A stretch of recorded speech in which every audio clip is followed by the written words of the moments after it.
Guys അപ്പം ഇന്ന് Sunday ആയതുകൊണ്ട് തന്നെ എൻ്റെ കസിൻസ് എല്ലാം വീട്ടിൽ വന്നിട്ടുണ്ടായിരുന്നു. വീട്ടിൽ വന്നിട്ട് ഇവർ പറഞ്ഞ് എവിടെയെങ്കിലും പോവാന്ന്. കാരണം എൻ്റെ വീട്ടിലൊന്നും തിന്നാനില്ല. എന്നാൽ പിന്നെ അച്ചാച്ചനെ കണ്ട് ആടെ നിന്ന് എന്തെങ്കിലും തിന്നിട്ട് വരാമെന്ന് വിചാരിച്ച് അടുത്തേക്ക് പോയി നോക്കുമ്പോൾ അവിടെ അച്ചാച്ചനില്ല, അമ്മമ്മ മാത്രമേ ഉള്ളൂ. പിന്നെ അമ്മമ്മേനോട് കഥയെല്ലാം പറഞ്ഞിരിക്കുമ്പോൾ എന്നെ ഇവർ തിന്നാനില്ല എന്തെല്ലോ എടുത്തിട്ട് വന്ന്. പിന്നെ ആടെ നിന്ന് എന്തെല്ലോ തിന്ന് കുറേ കഥയെല്ലാം പറഞ്ഞ് ഇങ്ങനെ ആടെ ഇരുന്ന് അന്നേരമാണെന്ന് വിചാരിച്ചെന്നാൽ പിന്നെ അമ്മക്ക് എവിടെയെങ്കിലും പോവാം, ഇവിടെ നിന്നിട്ട് വലിയ കാര്യമൊന്നുമില്ല. അങ്ങനെ അമ്മമ്മേനോടും അവിടുന്ന് ബായ് പറഞ്ഞ് ഓനെയും പൊക്കി നമ്മളെ നേരെ എവിടെയെങ്കിലും പോകാമെന്ന് വിചാരിച്ച് വണ്ടി കയറി ഇറങ്ങി. അപ്പോഴാണ് പോകുന്ന വഴിക്ക് അച്ചാച്ചനെ എന്തായാലും ഇറങ്ങിയില്ല, അപ്പോൾ കണ്ടിട്ട് പോകാൻ വിചാരിച്ച്. അങ്ങനെ അച്ചാച്ചനെ തപ്പി കണ്ടുപിടിച്ച് ഗൈസ്. അപ്പം പിന്നെ അച്ചാച്ചനോട് രണ്ട് വർത്താനെല്ലാം പറഞ്ഞ് ആടെ നിന്നും ബായ് പറഞ്ഞ് നമ്മൾ ഫുഡ് കഴിക്കാൻ വേണ്ടി പോയി. ഫുഡ് കഴിക്കാൻ പോയിട്ട് തന്നെ ആടെ ഓൾമോസ്റ്റ് എല്ലാം തീർന്നിട്ടുണ്ടായിന്. എന്നാലും നമ്മൾ തിന്നിട്ടേ വരും, എന്തായാലും തിന്നാലും പോയേ.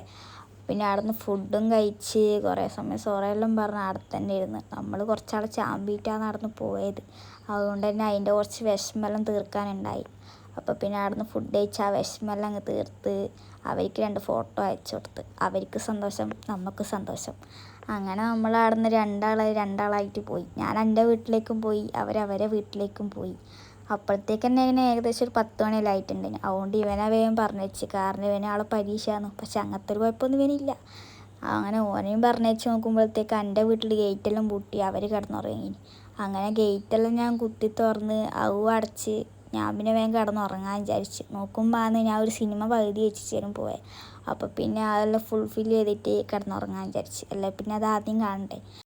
പിന്നെ ആ ഒരു സുഖമില്ലാത്ത പരിപാടി ആയതുകൊണ്ട് ആ സിനിമയും ഫുള്ള് കണ്ട് തീർത്ത് ഞാൻ കിടന്നുറങ്ങി. അപ്പോൾ ബൈ.